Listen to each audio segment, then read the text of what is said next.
Hi, want to know how to use battery share on your Google Pixel 9 Pro?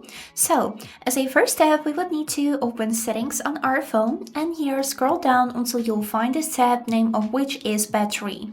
Now click on it and scroll down until you'll find this tab, which is named battery share. Also click on it and here to enable this feature, click on this slider.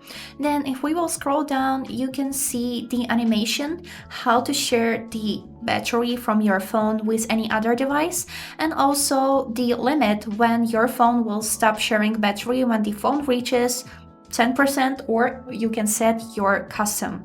And now let's test it. I'll put my phone like this, and on the animation we see that we should put our device at the central part where the letter G is located. So I'll take my phone and put it like this. And you can see that it started charging. And this is it. I hope this video was helpful and thank you for watching.